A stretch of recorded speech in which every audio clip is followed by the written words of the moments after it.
ಆಮೇಲೆ ವ್ಯೂಸ್ ಬಗ್ಗೆ ಮಾತಾಡ್ತಿದ್ರಿ. ವ್ಯೂಸ್ಗೆ ಬಿಡ್ರಿ ಗೌಡ್ರೆ, ಸೋಷಿಯಲ್ ಮೀಡಿಯಾದಲ್ಲಿ 2 ಗುಂಡಿ ಬಿಚ್ಕೊಂಡು ಒಂದು ಹೆಣ್ಣಾಯಿ ನಿಂತ್ಕೊಂಡು ವೈರಲ್ ಆಗುತ್ತೆ, ಮಿಲಿಯನ್ಸ್ ಗಟ್ಟಲೆ ವ್ಯೂಸ್ ಬರುತ್ತೆ.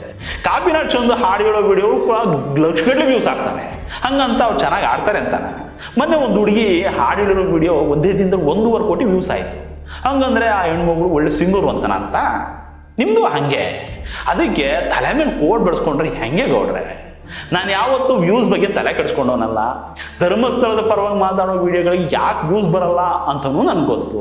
ಧರ್ಮಸ್ಥಳದ ವಿರೋಧಿಗಳ ವಿಡಿಯೋಗಳಿಗೆ ಹೆಂಗೆ ವ್ಯೂಸ್ ಬರುತ್ತೆ ಅನ್ನೋದು ಗೊತ್ತು. ವ್ಯೂಸ್ ಬರಬೇಕು ಅಂತ ಸೀಸನ್ ನೋಡ್ಕೊಂಡು ವಿಡಿಯೋ ಮಾಡೋಕ್ಕಾಗುತ್ತೆ ಗೌಡ್ರೆ?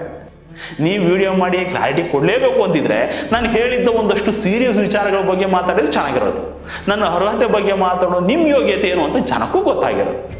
ಅದು ಬಿಟ್ಟು ಕಕ್ಕ ತಿಂದಿದ್ರ ಬಗ್ಗೆ, ಕಡಲೆ ತಿಂದ ಹೆಗ್ಗಣದ ಬಗ್ಗೆ ತಪ್ಪಾಗಿ ತಿಳ್ಕೊಂಡು ಮಾತಾಡಿದ್ದೀರ. ಈ ಪಬ್ಲಿಕ್ ಫೋರಮ್ ಬಂದಮೇಲೆ ಒಂದಷ್ಟು ಹೆಚ್ಚು ಕಮ್ಮಿ ಮಾತುಗಳು ಆರೋಪಗಳು ಬರ್ತವೆ. ಅದಕ್ಕೆಲ್ಲ ಬಟ್ಟೆ ಹರ್ಕೊಂಡ್ರೆ ಬದುಕು ನೋಡ್ಸಕ್ಕಾಗತ್ತೆ ಗೌಡ್ರೆ?